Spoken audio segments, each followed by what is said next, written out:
Okay. Is it Kyler Stoker? Curly, yeah, go ahead. Curly Stoker. If the cylinder appears fine, is there a time? Is there a time or point where the jug should be sent with a new piston and rings to be nickel sealed, or just put in a new piston and rings as part of preventative care?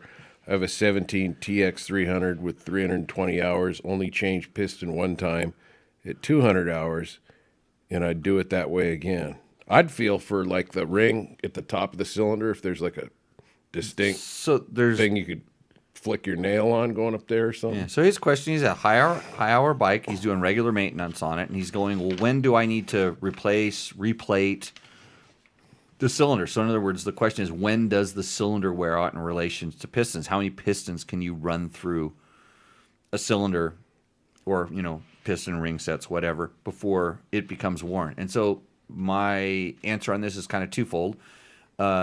Different bikes have different life cycles. Some cylinders are harder than the pistons and they never wear out, and some cylinders are a little bit soft. And I've seen, and it to me, it's always been certain particular model years will be this way or that way. And there's certain KTMs that had super hard cylinders and they would never wear, and then the pistons would go a little bit quicker than the ones that I imagine there's some sort of ideal combination for the right hardness of that stuff.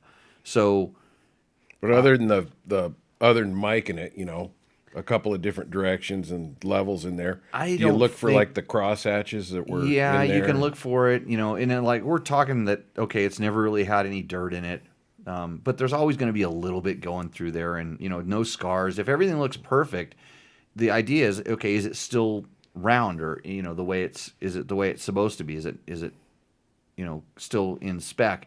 And I don't think most of us have the tools to really go and measure this. So here's my just garage mechanic talking. If you take the cylinder and you put a piston in it, and the piston lasts pretty much the same length of time as the first one, you're good.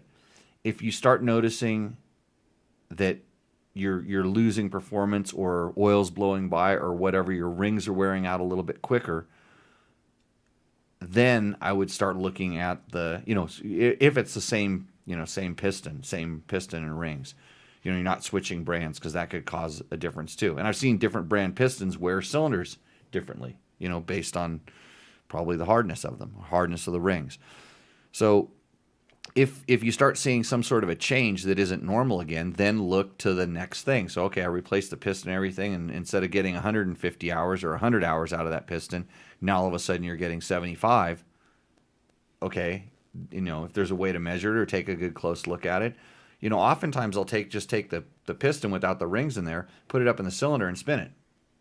And if you notice it getting markedly tighter when it, and sometimes you got to do this when it's new, or do it the first time that you've ever changed it. Just see what it feels like, and then kind of remember that, and then do that again. And if you notice, hey, oh man, it's really loose this way, but a lot tighter that way, then maybe it's starting. And they wear usually on the front and the backs more than the sides, just like the piston kind of does. Because the rod's That's the direction moving that it it's, that way. Yeah, yeah, that's the direction that it's being held, I think. I haven't rebuilt a lot of bikes, but do they get that groove at the top of the ring where It's usually buildup.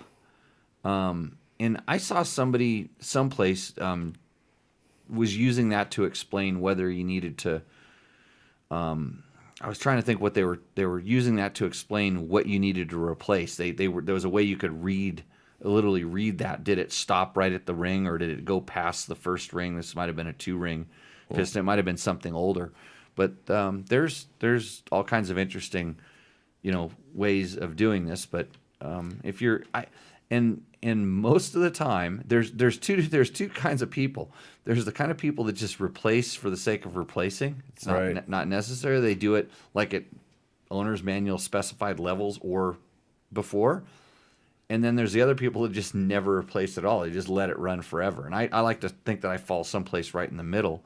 I do it when I need it. And then, luckily I do keep some bikes long enough, way too long probably, to find out, to learn this kind of stuff, and a lot of us are, you know, trying to keep older bikes running. And you learn, like KTM RFS bikes will never wear the cylinder out. The rings on some of them used to wear, but the cylinder never did. And they would run with very worn out rings, by the way. So that's So I'm not real familiar. I mean, it's a coating or something. Did he spell it right? Nickel cell. Nicocil. No, I didn't spell it right. But you said But it. basically, they coat it, Nicocil, yeah. rebore it, or something. It there's- sticks on there, and they I must think there's rebore a it. couple different places in the U.S. that do this. Well, they take the coating off. I don't know exactly how they strip the coating. Actually, it'd be interesting to go actually find that out. You know how they do the coating, but Field trip. yeah, to Iowa or wherever they do this. But they like to have the piston. You know, they want to make sure it's matched to the piston. So that is kind of important when you do that. So anything I else? was reading up there.